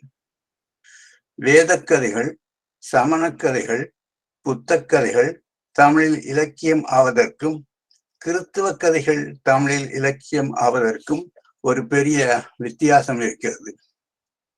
இங்கு இலக்கியத்தோடு கதையும் எழுதப்படுகிறது. தேம்பாவணியில் இலக்கிய படைப்போடு அந்த தேம்பாவணிக்குரிய கதையும் சொல்லப்படுகிறது. ஆனால் மற்ற கதைகளிலே, தமிழுக்கு வந்த மற்ற கதைகளிலே கதை மக்களுக்கு ஏற்கனவே தெரிந்திருக்கின்ற வாய்ப்பு இருக்கிறது. அது இலக்கியமாக்கப்படுகிறது. தேம்பாவணி முதலில் எழுதப்பட்டது உபதேசிகளுக்காக.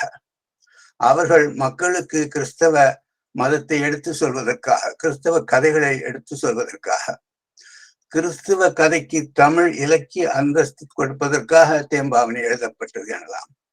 ஆனால் கதை முதலில் வாய்மொழியாக தெரிந்து இலக்கியம் ஆவதுதான் தமிழில் பெரும்பான்மை. கம்பன் ராமாயணத்தை எழுதும் முன்பு ராமாயண கதை தமிழ் பேசுபவர்களுக்கு தெரிந்த ஒன்று. ஆனால் ஜோசப்பின் கதை அப்படி தெரிந்த கதை அல்ல. இந்த வகையிலே தேம்பாவணி தமிழ் மரபில் பிற மொழி கதைகளை, பிற கலாச்சார கதைகளை கொண்டு வருவதிலிருந்து வேறாக உள்ள ஒன்று என்று சொல்லலாம். தேம்பாவணியை அதன் இலக்கிய நயத்திற்காக சமணர் எழுதிய சிவ சிந்தாமணியுடன் ஒப்பிடுவது வழக்கம். இன்னொரு வகையான ஒப்பீடும் பார்க்கலாம். புத்த சமண மத இறையியல் கொள்கைகளோடு நெருங்கிய தொடர்புடைய குண்டலகேசி, வளையாபதி, நீலகேசி ஆகிய காப்பியங்களோடும் இந்த தேம்பாவணியை ஒப்பிட்டு பார்க்க வேண்டிய வாய்ப்பு இருக்கிறது. கதை சொல்லும் நெறி, மதத்தை பரப்பும் எண்ணம், இலக்கிய சாதனை என்ற நிலைகளில் தேம்பாவணியை இந்த நூல்களோடு ஒப்பிட்டு பார்க்கலாம். லத்தீன் இலக்கிய மரபிலிருந்து தமிழ் இலக்கியம் வாங்கி கொண்டது என்ன என்றும் பார்க்க வேண்டும். தேம்பாவணியை பற்றி பேசும்போது தமிழ் இலக்கிய மரபை எவ்வாறு உள்வாங்கி கொண்டிருக்கிறது என்றுதான் நாம் முக்கியத்துவப்படுத்துகிறோம். அது உண்மைதான். ஆனால் தமிழ் மரபை உள்வாங்கி கொண்டது என்று சொல்லும் போது எந்த தமிழ் மரபு என்றும் பார்க்க வேண்டும். மார்கரெட்டா இயற்கையை பற்றி சொன்னார். சங்க இலக்கியத்தை பார்க்கும்போது இயற்கையை இயற்கைக்காக பாடுவது கிடையாது. இயற்கையை ஒரு சூழலை உருவாக்குவதற்கும் மூட் கிரியேஷன் பண்ணுவதற்கும் தான் இருக்கும். கடலை பற்றிய பாடல் என்றால் அது நெய்தல் திரையின் ஒரு சூழலை காட்டுவதற்காகத்தான் இருக்கும். கடலுக்காக பாடுவது இருக்காது. இந்த நிலை சங்க காலத்திற்கு பின்னால் மாறிவிட்டது. காப்பியத்திலே நாம் பார்க்கலாம், இயற்கை வர்ணனை என்பது இயற்கை வர்ணிப்பதற்காகவே இருப்பதை நாம் பார்க்கலாம். தற்காலத்தில் பாரதியும் பாரதிதாசனும் இயற்கைக்காகவே பாடுவதை பார்க்கிறோம். அதே மாதிரி தேம்பாவணியில் இயற்கைக்காக பாடும்போது அது சங்க மரபிலிருந்து மாறுபட்டது. தமிழ் மரபு என்று சொல்லும் போது பின்னால் வந்த ஒரு தமிழ் மரபை அது காட்டுகிறது என்பதை நாம் புரிந்து கொள்ள வேண்டும். அதே போல அகம் இல்லாத புரளதிகாரம் தமிழ் மரபில் இல்லாத ஒன்று. தமிழ் மரபில் பின்னால் வந்த ஒன்று. சங்க இலக்கியத்திற்கு பின்னால், தொல்காப்பியத்திற்கு பின்னால் வந்த ஒன்று.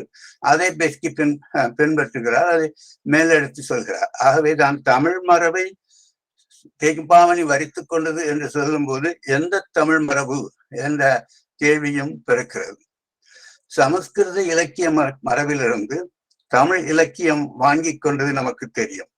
ஐரோப்பிய மொழிகளிலிருந்து சிறுகதை, நாவல் இவற்றின் கட்டுமானம், உத்தி, நடை முதலியவற்றை தற்காலத்தில் தமிழ் வாங்கி கொண்டதும் நமக்கு தெரியும்.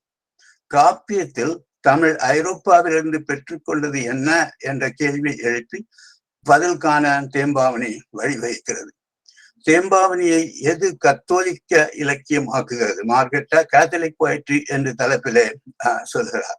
அது கதை மட்டும்தானா? சைவ இலக்கியம் என்று சொல்லும் போது சைவ கதைகளை சொல்வதனால் மட்டும்தானா? அல்லது கிறித்துவ அழகியல் எஸ்தெட்டிக் என்று ஒன்று உண்டா? அது தேம்பாவணியில் காண முடியுமா என்னும் கேள்விகளும் எழுகின்றன. தமிழ் தாய்க்கு மாலை போட்டார் பெஸ்கி என்று சொல்வது ஒரு வழக்கு. தமிழ் கவிஞர்கள் எல்லாரும் மாலைகளை தாய்க்கு அணிவிக்கிறார்கள் என்று சொல்லுகின்ற ஒரு மரபு தமிழ் இலக்கிய வரலாற்றிலே உண்டு. பெஸ்கி அணிவித்த மாலையில், தமிழ் தாய்க்கு அணிவித்த மாலையில் என்ன மலர்கள்? இந்த கேள்வியுடன் தான் மார்கரெட் 3வது இயலை துவங்குகிறார். இதற்கு உங்கள் பதிலை நீங்கள் இன்னும் சொல்ல வேண்டுமானால் லத்தீன் கிரேக்க இலக்கியங்களை படிக்க வேண்டும். அந்த இலக்கியங்களின் மரபுகள் எவ்வாறு இதில் பிரதிபலிக்கின்றன என்று பார்க்க வேண்டும். இதையெல்லாம் நான் சொல்வதற்கு காரணம், கிறிஸ்தவமும் தமிழ் இலக்கியமும் பற்றி மார்கரெட்டா எல்லாம் சொல்லி முடித்து விட்டார் என்று சொல்ல முடியாது. அவரே தான் செய்ய வேண்டியது இன்னும் நிறைய இருக்கிறது என்று சொல்லுகிறார். இன்று கடைசியிலும் அதைத்தான் வலியுறுத்தினார். உங்களுக்கும் இந்த இலக்கிய ஆராய்ச்சி வழி சிறந்த வழிதான். அவர் பயன்படுத்திய ஆய்முறைகளை நீங்கள் மற்ற ஆய்வு வெளிகளுக்கும் நீங்கள் பயன்படுத்தலாம். ஒரு ஆய்வேட்டை எழுதி முடிக்கும் போது எழுப்பிய கேள்விகளுக்கு பதில் சொல்லிவிட்டோம் என்பது ஒரு திருப்தி. ஆனால் இதுவே நிறைவு ஆகாது. ஆய்வேடு சில புதிய கேள்விகளை முன்வைப்பது மற்றொரு திருப்தி. உங்கள் ஆய்வேடு ஆய்வு தொடர்ச்சியில், அந்த தொடர் சங்கிலியில் ஒரு கன்னிதான் என்ற எண்ணத்தோடு நீங்கள் இந்த கன்னியை எப்படி மேல் எடுத்து செல்ல முடியும் என்பதுதான் இந்த நிகழ்ச்சிகளின் நோக்கம். அதை அந்த முறையிலே நீங்கள் இந்த 3 நாளும் நடந்த நிகழ்ச்சிகளை பார்ப்பீர்கள். மார்கரெட்டா எல்லாவற்றிற்கும் பதில் சொல்லிவிட்டார் என்பது அல்ல, அவர் என்ன புதிய கேள்விகளை எழுப்பி இருக்கிறார், அவற்றுக்கு நீங்கள் என்ன பதில் சொல்ல முடியும் என்று பார்ப்பது முக்கியமானது என்று சொல்லி இத்தனை 3 நாட்களும் பங்கெடுத்துக் கொண்ட உங்களுக்கு நன்றி சொல்கிறேன். வணக்கம். நன்றி ஐயா. தற்போது பங்கேற்பாளர்கள் உரையின் மீதான தங்கள் ஐயங்கள், கருத்துக்களை முன்வைக்கலாம். சுருக்கமாக இருப்பின் அடுத்தடுத்தோர் கலந்துரையாடலில் பங்கு கொள்ள ஏதுவாக இருக்கும். Greetings of the day, ma'am. I have one question. In Bhakti movement, the 9 Mas and alvas have to convert more people to their religion. So that reason they have 2 weapons in their hands. That is, one is they use folk literature to convert the people, and another one is they went everywhere and everywhere near by near to their native places like Arur, the small town which is have the Saiva temple, and they insist, they believe that that every temple which is near to you gives the salvation, and whatever you want by the from the heart they will give. That type of beliefs they made in Christian literature. In the, I just understand what is in this seminar is the Virama Munivar also tried to convert more people, so that they he is also take the weapon like folk literature and also vernaculation. It is enough for the for Constantinople the skill to convert more people, because in Saiva Bhakti movement they are also they are in the field work, and also they insist to believe that the God within your city or your village is also have the power, like that of beliefs they give. But for Constantinople basically the Christianity is from other side, others from the other land. So how is it enough for the language? Is only the language is enough for to convert more people? If he takes any other steps regarding converting the people.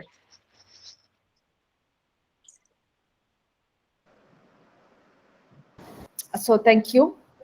I guess this is somehow a conversation that started the previous days. It's really very difficult to have exact numbers about conversion and how many people are converted at this time.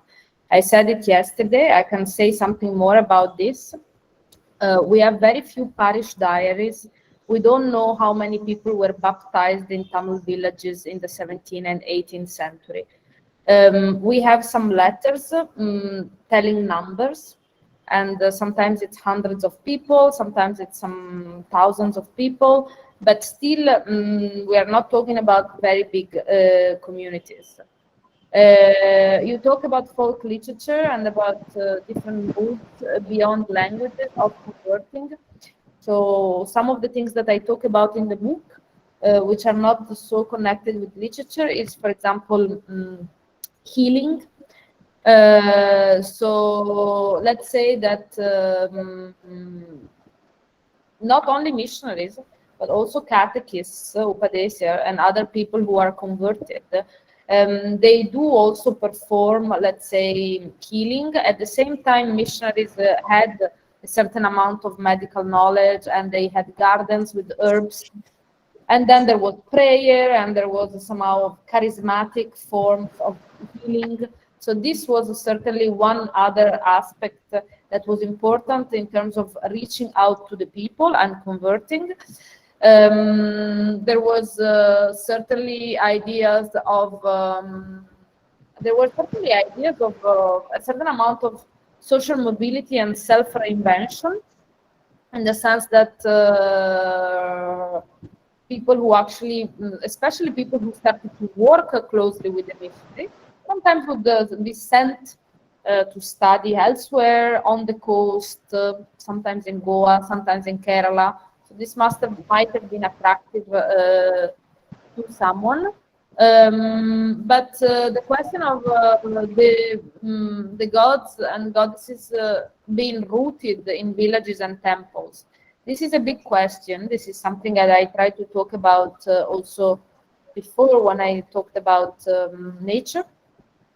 So there is, on the one hand, there is theology, and there is what missionary taught, and and so they came and they preached Christianity, and of course the God Christianity is very far away. And then there is also the practice of the people. So many, very often, specific forms of worship towards a certain image of Mary rather than a certain saint are very locally anchored. One story I mentioned in the book is that, for instance, there is a legend that the Mary who is now at Elakurici and at Konankuppam is a statue that basically was carrying. He was carrying two little identical statues with him, and then he fell asleep in the forest, and the one of the statues disappeared, I think, and then she was found in a place, and that is the place where the Konankuppam temple is erected. So there is also some aspects of local forms of appropriation that have a lot to do with the idea of the rooting and the fact that certain forms of religiosity are connected to a certain place. But so I think all of these aspects are there. Maybe Kama. நான் கொஞ்சம் பேசலாமா? கோதாவரி உங்களுக்கு தமிழ் தெரியுமா? Does Godavari knowing Tamil? Is she a Tamil person? தெரியுமாமா? சரி, நானும் ஒரு கிறிஸ்தவள் தான். அதனால நீங்க கேட்கிற கேள்வி, நீங்க உங்களுடைய கேள்வி என்ன சொல்லுதுன்னா, நீங்க சைவம் அல்லது நம்முடைய சிவனடியார்கள் எல்லாரும் அந்த சைவ மத கருத்துக்களை நம்முடைய இடங்களிலே பரப்பும் போது, அல்லது அவர்களுடைய இலக்கியங்கள் நிறைய ஃபோக்லோர் வெரைட்டிஸ், அப்புறம் அந்த கோயில்கள் இவையெல்லாம் இருந்தன, அது மாதிரி ஏதாவது யாருக்கு பெஸ்கிக்கு இருந்ததா அப்படின்னு கேக்குறீங்க. முதல்ல அடிப்படை என்னன்னா, இப்போ நிறைய கிறிஸ்தவர்களுக்கு சைவம் என்றாலோ வைணவம் என்றாலோ தெரியாது. இப்போ நாங்கெல்லாம் தமிழ் படித்ததுனால எனக்கு தெரியும். மற்றவங்களுக்கு யாருக்குமே தெரியாது. அதே மாதிரி நிறைய இந்துக்களுக்கு கிறிஸ்தவம் என்னால் என்ன என்பதே தெரியாது. இப்ப எனக்கு முஸ்லீம் இதை பற்றி பக்கத்துல 2 முஸ்லிம்ஸ் இருக்காங்க, ஆனா கூட எனக்கு முஸ்லிம்ஸுடைய அடிப்படையான இறையியற் கோட்பாடுகள் என்னன்றது கூட நமக்கு தெரியாது. நான் ஒரு சின்ன அடிப்படை சொல்றேன். கிறிஸ்தவர்கள் ஏன் வந்தார்கள் என்றால், கிறிஸ்தவ வேதம் கூறுகிறது இயேசு கிறிஸ்து உலகத்திற்கு வந்த போது அவருடைய அந்த நற்செய்தியை உலகமெங்கும் போய் சொல்லுங்கள் என்று சொன்னார் என்பதனால அவங்க ஒவ்வொரு இடத்துக்கும் போனாங்க. 2வது, இயேசு கிறிஸ்துவும் இந்த உலகத்துல இருக்கும்போது நிறைய ஏழைகளுக்காக தான் அவர் நிறைய காரியங்களை செய்தார். அப்ப அதனால வந்தவங்க எல்லாருமே பாத்தீங்கன்னா அவங்களுக்கு இந்த ஜாதி வேறுபாடுகள் இதை வைத்து அவங்க யார்கிட்டயுமே பெரும்பாலும் பழகி இருக்க மாட்டாங்க. அப்புறம் நம்முடைய மதத்துல இருக்கிற சில காரியங்கள், நம்முடைய இந்தியாவில இருக்கிற சில காரியங்கள் தான் அவங்களுடைய மதம் நிலை பெற வேண்டும் என்பதற்காக சிலர் சிலதை பிடிச்சிட்டாங்க. அது பின்னால வந்தது. ஆனா பைபிள் இன்னொன்னு சொல்லுது, யாருமே ஒருத்தரை கிறிஸ்தவனா மாத்திர முடியாது. கடவுள் யாரெல்லாம் கிறிஸ்தவர் அவர் ஏற்றுக்கொள்கிறாரோ அவங்க மட்டும்தான் கிறிஸ்டியன்ஸ் ஆக முடியும். இது ஒரு நிலை, பைபிளுடைய அடிப்படையான நிலை. இப்போ நீங்க நிறைய பேர் கேள்வி கேட்கும் போது நினைக்கிறீங்க ஏதோ கன்வெர்ட் பண்ணிட்டாங்க, மதம் மாத்திட்டாங்க. அதுவும் இன்றைய இந்திய சூழல்ல இந்த கருத்து எதற்காக சொல்லப்படுகிறது? ஒருவேளை உண்மையாகவே மதத்தின் பால் இருக்கின்ற ஈடுபாட்டால் சொல்லப்படுகிறதா, அல்லது அரசியல் காரணங்களுக்காக சொல்லப்பட்டு நாம் முட்டாள்கள் ஆக்கப்படுகிறோமா என்பதை நம்ம கொஞ்சம் சிந்தித்து பார்க்கணும். உண்மைதான், வேலை நாட்டில நிறைய பேர் வந்தாங்க. நான் இடையன்குடிக்கு போனேன். நான் திருநெல்வேலியை சேர்ந்தவ தான், ஆனா நான் அங்கே வளர்ந்தது இல்லை. ஆனா இடையன்குடிக்கு போகும்போதுதான் நான் பார்த்தேன் அந்த ஊர் எப்படிப்பட்ட ஒரு அதாவது காய்ந்து போன ஒரு ஊர், அதாவது அப்படி வெப்பம் இருக்கின்ற ஒரு ஊர். ஒரே ஒரு செமினாருக்காக நாங்க போனேன். அப்பதான் நான் ரியலைஸ் பண்ணேன் எப்படி கால்வெல் அவர் ஐரிஷ் கண்ட்ரியை விட்டுட்டு, அதெல்லாம் அப்படி கோல்டு பிளேஸ், அதை விட்டுட்டு இங்க உட்கார்ந்து அவங்க செய்தாங்கன்னா அதுக்கு எவ்வளவு தூரத்துக்கு அவங்களுக்கு ஒரு டிவோஷன் இருந்திருக்கணும் அப்படின்னு நம்ம யோசித்து பார்க்கணும். நம்ம இப்படி நினைச்சிடறோம் இங்க மதம் மாற்றப்படுகிறது. நீங்க என்ன நோக்கத்தோட இந்த கேள்வி கேட்டீங்கன்னு எனக்கு தெரியாது. ஆனா அந்த ஊர்ல இருக்கிறதையோ எதையும் மாத்துறது இல்ல. அது கோயிலா கட்டவும் முடியாது யாருமே. கிறிஸ்தவன் என்பது ஒரு நெறி, அந்த நெறி அறிவிக்கப்பட்டது, அவ்வளவுதான். ஆனா அதுக்கு காரணமா இருந்தது அவங்க அது கூட சேர்ந்து நமக்கு நிறைய கொண்டு வந்தாங்க. என்னெல்லாம் கொண்டு வந்தாங்க? அறிவு கொண்டு வந்தாங்க, எல்லாருக்கும் கல்வி கொடுத்தாங்க, எல்லாருக்கும் மருத்துவமனைகள் கட்டினாங்க. இப்பெல்லாம் நார்த் இந்தியால பார்த்தோன்னா ஒரு கிறிஸ்டியன் மருத்துவமனை கூட நான் எங்க மக்களே போக மாட்டேன்றாங்க. எல்லாருமே பணம் பதவி என்ற நிலையில தான் போயிட்டாங்க. அந்த நிலை தான் இருக்கிறது. அதனால நீங்க இங்க நம்ம எப்படி சைவ அடியார்கள் தங்களுடைய கருத்துக்களை பரப்பினார்கள் என்ற அடிப்படையிலிருந்து கிறிஸ்தவர்கள் அவங்க சொன்ன செய்தியையும் இதையும் நீங்க கோரிலேட் பண்ணா அது எவ்வளவு தூரத்துக்கு அதே மாதிரி இதுல வரும்ட்டு எனக்கு தெரியல. ஆனாலும் இந்த அடிப்படையை நான் இந்த கூட்டத்துல சொல்லணும்னு நினைச்சேன். கிறிஸ்தவம் என்பது ஒரு வாழ்க்கை நெறி. அது கிறிஸ்துவை தன்னுடைய அடிப்படையாக கொண்டு அந்த நெறியில நடக்கிறது தான் அது. அது ஒரு தற்காலத்துல ரொம்ப தப்பான நிலையில போயிடுச்சு. நிறைய பேர் தங்களை ரொம்ப தியாகம் பண்ணி தான் இங்க நம்முடைய நாட்டுல நிறைய நல்ல காரியங்களை செய்திருக்காங்க. நம்ம உண்மைதான் அது ஒரு பிற மதம் அப்படின்னு நினைச்சிட்டு நீங்க எல்லாம் நினைக்கலாம். ஒருவேளை அது ஒரு பக்கம் இருக்கட்டும். ஆனா அவங்க செய்தது எல்லாத்தையும் ஒரு சாதாரண ஒரு காரியமா எல்லாவற்றையும் அழித்து விட்டார்கள் என்றெல்லாம் நினைக்கிற மாதிரி நான் சொல்றது அவ்வளவு நல்ல காரியமா எனக்கு தெரியல. அதனால இது நல்ல ஒரு அரங்கம். நம்ம அறிவுடையவர்கள் தான் இதை செய்ய முடியும். மற்றவங்க பல வகையில போயிடுறாங்க. இப்ப கூட யாரோ எனக்கு ஒரு இதை அனுப்பியிருக்காங்க, மத்திய பிரதேஷ்ல அஸ்ட்ராலஜர்ஸை வச்சு அவுட் பேஷண்ட் வார்ட்ஸ்ல இது பண்ணுங்கன்ட்டு. அதனால கொஞ்சம் அதையும் சிந்திக்கலாம் என்று நினைக்கிறேன். உங்களுக்கு அதாவது உங்களுடைய கேள்வி எப்படி பரவும் கேட்டீங்க, அதனால எப்படி அந்த மாதிரி இல்லாம இதை எப்படி அவர் பரப்புவாரு அப்படின்னு கேட்டீங்க நீங்க. சோ அதனால அந்த மாதிரி பரப்புறதை விட அது பரப்பல் இருந்தது இல்லைன்னு நான் சொல்லலை. ஏன்னா ஒரு கொள்கையை கொண்டு இந்த கொள்கை நல்ல கொள்கை என்று சொல்லி பரப்பினார்கள் என்பதை நான் இல்லைன்னு மறுக்கவே இல்லை. ஆனா அதனுடைய அடிப்படையாக இருந்தது ஒரு அன்பு. அதனால அவங்க செய்த காரியங்கள் எல்லாம் நம்ம நாட்டுல அது வரைக்கும் கிடைக்காத ஒரு காரியங்களாக இருந்தது என்பதையும் நம்ம ஏற்றுக்கொள்ளதானே செய்யணும் இல்லையா? அதையும் கொஞ்சம் சிந்தித்து பார்ப்பது நல்லது. சரிங்க, நன்றி மேம். நான் இதை எந்த நோக்கத்துக்காக நான் இங்க சொல்ல அப்படின்னா, நான் என்னை பொறுத்த வரைக்கும் நான் பக்தி இலக்கியத்துல பண்றேன். அங்க நாயன்மார்கள் ஆழ்வார்கள் எல்லாருமே என்னை பொறுத்த வரைக்கும் அவங்க லிட்ரேச்சர் எழுதுனா ஒரு இலக்கியவாதி அந்த அளவுலதான் நான் பாக்குறேன். இலக்கிய அந்த வகையில நான் பார்க்கும்போது நான் சைவமுமே பரப்பப்பட்ட மதம்னு நான் சொல்லுவேன். ஏன்னா இங்க அதுக்கு முன்னாடி இருந்த சிறுதெய்வ வழிபாடுகள் எல்லாமே இப்போ எது பின்னாடி வந்த ஆய்வாளர்கள் எல்லாம் எது தமிழ் சமயம் யோசிக்கும் போது அங்க சிவமும் மாலியமும் முன்னாடி வர்றதுக்கு காரணம் அவங்க அந்த குறிப்பிட்ட காலகட்டத்துல செஞ்ச செயல்கள் தான். அது அவங்க பெரியதா லிட்டரேச்சர் எடுத்துக்கிறாங்க.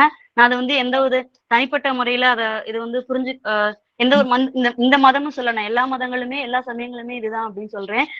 சைவமுமே அவங்க காலகட்டத்துல அவங்க பண்ண தியாகங்களா அரசு. ப்ளீஸ் வேற வினாவுக்கு போயிடலாம். சரிங்க. வேற யாராவது வினா? ஒரே ஒரு கேள்வி இருக்கு.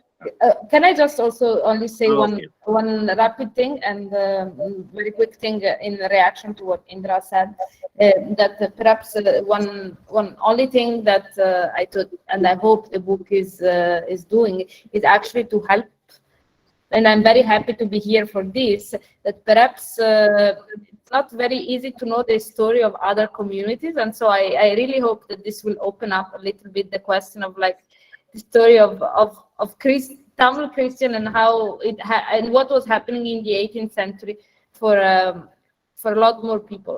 Just in the sense that the idea of kind of knowing several stories or yes, that's what I wanted to say. Sir வணக்கம். எனக்கு ஒரே ஒரு கேள்வி. இப்ப வீரமாமுனிவர் எழுதின இந்த இலக்கியங்கள், குறிப்பா பரமார்த்த குருகதை, தேம்பாவணி, இது மாதிரியான இந்த இலக்கியங்களுக்கான எதிர்வினைகளை குறித்த பதிவு இந்த ஆய்வுல எங்கேயாவது செய்யப்பட்டிருக்கா?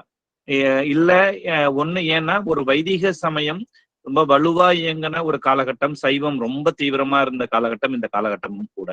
இதுக்கான எதிர்வினைகள் இதுல நிகழ்த்தப்பட்டு அந்த எதிர்வினைகள் இந்த ஆய்வுல பதிவு செய்யப்பட்டிருக்கா? இப்ப நம்ம குண்டலகேசி வந்த உடனே ஒரு நீலகேசி உருவாகுற மாதிரி இந்த தேம்பாவணி அப்படின்ற விஷயம் இங்க இருக்கக்கூடிய சில சைவம் சார்ந்த விஷயங்களையும் கேள்வி கேட்கிறப்ப அதற்கான அந்த எதிர்வினைகள் என்ன மாதிரியா நிகழ்த்தப்பட்டு, ஒருவேளை நிகழ்த்தவே படல அப்படின்னா அதற்கான காரணங்கள் ஏதாவது இருக்குமா அப்படின்றதான் என்னுடைய கேள்வி. நன்றிங்க. Is this about whether there were replies against this text? Yeah, whether there was any response to... Yes, exactly. So this is a very important question that, of course, would be it's a question that I had from the very beginning. So there is some replies that has been lost. There is a text attributed to Remangala Siva Prakasa, which is supposed to have been written against Christianity, Yesumata Nirakaranam, I think. We have 3 verses of this text that are still extant and that I mentioned in the book. It's probably not a reply to Tembavani because if the dating is not clear, but it might be actually a reaction to earlier forms of Christianity. But then there is also some later text. One of the things that I haven't done in the book, but that I hope to do in the future, there is a whole, let's say, little debate which began in the late 18th century and continued in the early 19th. Of some Shaiva scholars writing against Tembavani, and then Muthusami Pillai writing a reply against this Shaiva scholar. Part of this debate only extant in manuscript. So we do have some small traces of this, and in both cases and all traces we have is replies from Shaiva that come out from Shaiva milieus. But it's true that there are very few examples of extant example of debates. These verses though are there in the book, and if you are interested, it's in the last chapter 6, where I also give a little bit of a summary of the extant literature. And I want to say at the same time that, of course, as I said in the first meeting, this is a very small tradition. So huge effort, but of course it remains a small tradition. And on the other hand, that even though there isn't a big wealth of replies, that I don't think it means that I still believe there was a readership, and that perhaps some more work needs to be done on the manuscripts to find out about these debates. Okay, thank you. I have a question, Margherita. According to Kamalakannan's summary, you have something. He said something about Aham, because this Thembavani does not talk about Aham. It is replaced by something else. Is it your theory?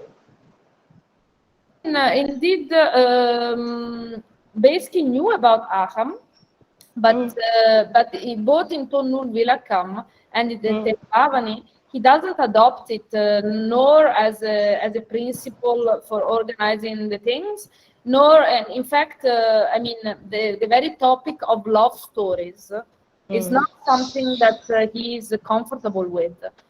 So indeed, that's why when in the Tonnul Vilakam, and we discussed yesterday, when he has to talk about what is the content of poetry, he refers to the 4 Purusharthas, giving more or less the same definition, I mean, taking from Dandyalangaram and things like that. And he only mentions Aham and Puram at the very end as the theories that some people have of Porul, but not the ones that he thinks should be used, both in his own works and to interpret other people's works. Yeah.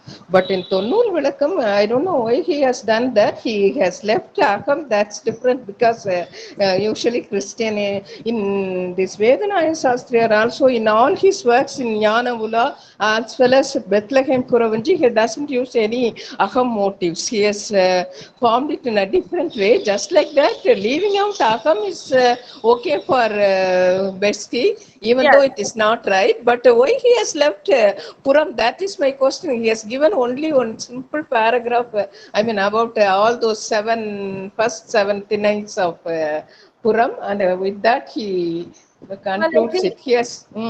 I think Puram clearly didn't pose a problem in terms of content, but I think that it is a larger intellectual operation, and so he's actually interested. He doesn't have a problem with Puram, but Puram without Aham doesn't make any sense, first of all. And second, I think it is a larger problem, intellectual operation of rethinking how to imagine the content of poetry. So I do think that it is not only, at least how I understand it, it is not only a reaction to what he thought was not good, Aham, in terms of love stories and sexuality and all of that, but it is also an attempt and rethinking how do we understand the contents of these poems. And in this, it's very much also an attempt to make sense of the literature of his time and the literature he is writing and the literature he is reading. So in this sense, I do think that this is really just perhaps a little, he does it with this much freedom, because being from outside the tradition, he doesn't have to put Aham and Puram at the beginning. But it is a larger conversation and a larger trend in grammar that people are interrogating the categories of Purusharthas and what it is really the porul of poetry. And Professor Anna Malai has taught a lot about that, and I think he has given talks about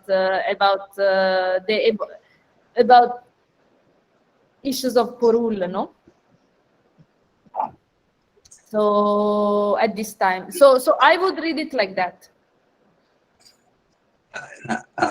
நான் margherita சொன்ன பதிலோடு இதை நான் ஏற்கனவே சொன்ன கருத்துதான். அகம் பொருள் என்ற இலக்கிய பாகுபாடு, இலக்கிய கொள்கை பாகுபாடு அறம் பொருள் இன்பம் வீடு என்ற பாகுபாடாக மாறிவிட்டது. அதனுடைய நீட்சியாகத்தான் வீரமா முனிவர் அகம் புறத்திற்கு முக்கியத்துவம் கொடுக்கவில்லை, அகத்திற்கு முக்கியத்துவம் கொடுக்காதற்கு அவருடைய வேறு மாரல் ரீசன்ஸ் வைத்திருக்கிறார். இது அவர் அகம்புறம் என்பது புருஷார்த்தமாக மாறிய நீட்சியாகத்தான் பொருளாதாரத்தை அவர் விளக்குகிறார். இந்த கோதாவரி கேட்ட கேள்வி ஒரு அடிப்படையான ஒரு அசம்ஷன் கேட்கிறார். நாம் மத இலக்கியம் என்று சொல்கின்ற இலக்கியம் எல்லாம் மக்களை அந்த மதத்திற்கு கவர்கின்ற முறையில் அமைவன என்ற ஒரு அசம்ஷனில் தான் கேட்கிறார். சைவ சமயத்திற்கு அவர்கள் இழுக்கிறார்கள், கிறிஸ்தவ சமயத்திற்கு இழுக்கிறார்கள், இதில் என்ன ஒப்புமை இருக்கிறது என்று கேட்கிறார். ஆனால் அந்த அசம்ஷனை கேள்விக்குரியது. அதாவது சமய இலக்கியம் எல்லாம் சமயத்திற்கு மக்களை எழுப்புவதற்காகத்தானா, அதற்கு வேறு நோக்கம் உண்டா என்ற ஒரு கேள்வி, அது பெரிய கேள்வி. அதை இப்போது பேச முடியாது. இந்த நிகழ்ச்சியை இத்துடன் முடித்துக் கொள்ளலாம். சரிங்க. Yeah, Margherita. Yeah. No. I actually would need to go really now. Yeah. Sorry. Yes, ma'am, you can conclude. அனைவருக்கும் வணக்கம். ஜேஎன்யூவின் தமிழ் பிரிவு நிகழ்த்திய ரைட்டிங் தமிழ் கேத்தலிசிசம் என்னும் நூல் மீதான சிறப்பு நூலறிமுக தொடர் இத்துடன் நிறைவு பெறுகிறது. இந்நூலை 3 பகுதிகளாக அறிமுகப்படுத்திய கமலக்கண்ணன் நூலின் கருத்துக்களையும் நூல் குறித்த தனது பார்வையையும் முன்வைத்தார். இதன் மூலம் சமயப்பணி ஆற்ற வந்த வீரமாமுனிவரின் தமிழ் பணி குறித்து விரிவாக அறிந்து கொள்ள முடிந்தது. நூலாசிரியர் டென்டோ அவர்கள் மற்றும் பேராசிரியர் அண்ணாமலை அவர்களும் ஆய்வின் பின்புலத்தை நூலறிமுக உரையின் அடிப்படையில் விளக்கி தம் கருத்துக்களை பகிர்ந்து கொண்டனர். மேலும் கேள்விகளுக்கும் விடையளித்ததோடு மேலாய்வு களங்களையும் நமக்கு சுட்டிக்காட்டினார்கள். இவர்கள் மூவருக்கும் அனைவரின் சார்பிலும் நன்றி தெரிவித்துக் கொள்கிறேன். மேலும் இவ்வுரைத்தொடரை ஏற்படுத்தி தந்த பேராசிரியர் தாமோதரன் அவர்களுக்கும் நன்றியை தெரிவித்துக் கொள்கிறேன். 3 நாட்களும் நிகழ்வின் பங்கெடுத்தோர் கலந்துரையாடியோர் அனைவருக்கும் ஜேஎன்யூவின் தமிழ் பிரிவின் சார்பில் நன்றி. 3 நாள் நிகழ்வுகளும் பதிவு செய்யப்பட்டுள்ளது. விரைவில் ஜேஎன்யூவின் தமிழ் பிரிவின் யூடியூப் சேனலான ஆய்வரம் என்பதில் பதிவேற்றப்படும் என்பதையும் தெரிவித்துக் கொள்கிறோம். நன்றி. எல்லாருக்கும் நன்றி. நன்றி.